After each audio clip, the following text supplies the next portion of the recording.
talks about success. Is there any roadmap for success? Because for me, in my experience, success is not a ballistic trajectory. There are milestones on the road to success and we need to cover the milestones to reach our destination. Look at our 5 fingers. Everything is looking different, am I right? If you ask me, which is the most important, not only me, nobody else can answer this question. Because we all need our 5 fingers even to lift a pen. Likewise, to success, we all need important ingredients that will surely lead us to success. The 5 Ds: desire, discrimination, determination, dedication and discipline. Desire. I'll define desire with 3 important words: craving, longing and earning. These words are familiar with us, am I right? Sometimes when it rains, we crave for hot drinks, and when it is very hot, we crave for something cold like tender coconut or lemonade. Same way, when we see an advertisement, often without our knowledge it gets into our mind and we long for the thing that is advertised and it pushes us to next action to buy that. So, these desire, whatever we have, we should know whether it's worthy or not worthy, for which we need discrimination. That is the most important thing. Once we have the understanding, we decide. Then with the determination, we start following the path.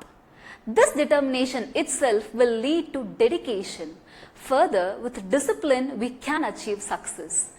Discipline walks along with determination and dedication. I shall give you the example, the hare and the tortoise, which you all must be familiar with. Hare called the tortoise for a race, and the hare was so confident that he would win the race. But for the tortoise, it's not about winning the game. It wanted to reach the finish line, and that's what its desire is. It had the discrimination when it noticed the hare taking a nap. Is it worthy enough to take rest when we are in a race? And with a lot of determination, even though there are distractions, it pushed all the distractions and it kept going with its dedication and discipline. It reached the finish line. Gandhiji, the father of our nation, always followed truth at all times. He desired only for freedom through ahimsa. He followed the same principles. Not only Mahatma Gandhiji, Dr. Abdul Kalam, Mother Teresa, every such personalities followed the 5 Ds. When talking about the 5 Ds, I saw it with our main character Valli. Valli was first fascinated by the bus that travelled between her village and the town, which in turn was an unending joy for her. Day after day, her tiny wish crept into her head and grew there, and the wish became stronger and stronger until it was an overwhelming joy, desire for her. She would stare wistfully at the people who got on or off the bus. She started longing for it and she decided to travel at least once. With the discrimination, in order to travel, she started saving money. Saving money for an 8-year-old girl is not that easy. As a grown-up, I can tell you, if I have money, I will not just keep just like that. I'll see how I can fulfill my needs or my kids' needs or something else. We won't keep the money as it is in the bank and sit like a sage under the tree. So, those who save money today are the millennials tomorrow.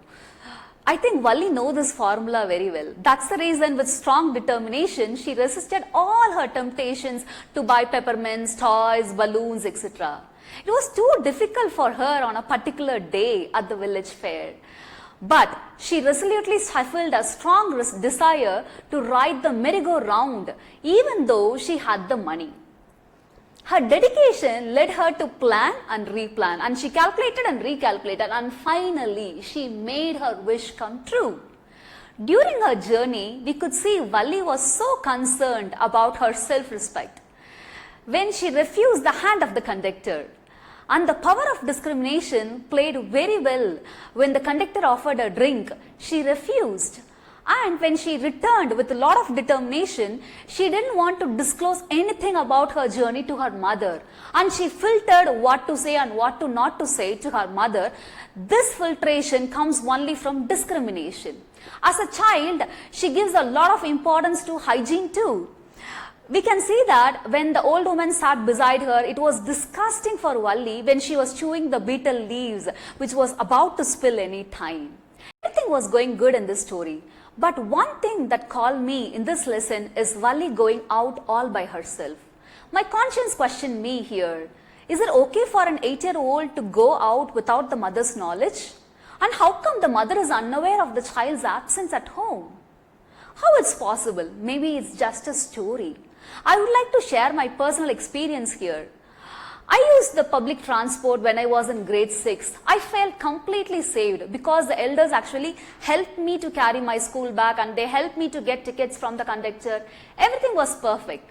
But now, it's not the same scenario. Parents are so concerned about their kids because of the threats that's happening against the women and the children. And the children also continuously tutored about the good touch and bad touch. So I don't think so it's safe for the kids to travel alone now.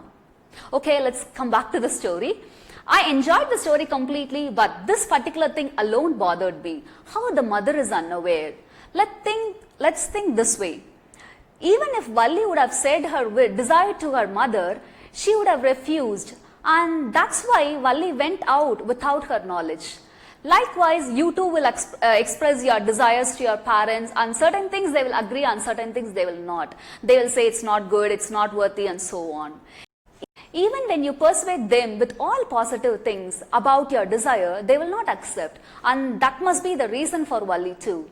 So far, I have shown the pictures from the first edition of this book, which was published in 1982 and translated from Tamil by Mr. K.S. Sundaram. Now let's get back to the reprinted version where the illustrations are done by our famous cartoonist R.K. Lakshman, who has been awarded with Padma Bhushan, Padma Vibhushan and so on. Let's have a look at the illustrations of the story now. The first picture shows Valli standing at her home in front of the doorway watching the bus. Recall the time when you become excited when your father or mother bought a new vehicle. Did you pester them to take you for a ride or a trip with the vehicle every time when they return from office? Were you waiting anxiously for your father's or mother's return from office to go for a jolly ride? After the ride is over, did you stand near the vehicle, touching it, feeling it? That's the kind of experience Valli must have had, and that's the longing for her to take a bus trip. And the picture beautifully portrays that. Second picture portrays how Valli sat inside the bus and showing her hands to get the ticket. It shows how she was determined and proud, and further we can also see how the passengers and the conductor reacted too. The last one shows the cow running in front of the bus and the theme of the story, life and death. Pen down your views about these children in about 200 words. That's the story. What about a tech take home? For this session, as we all do wall journal in school, let's create one online now using Padlet. Share the link here, just touch it and type your answer for the question posted. The link is also available in your worksheet. Thank you.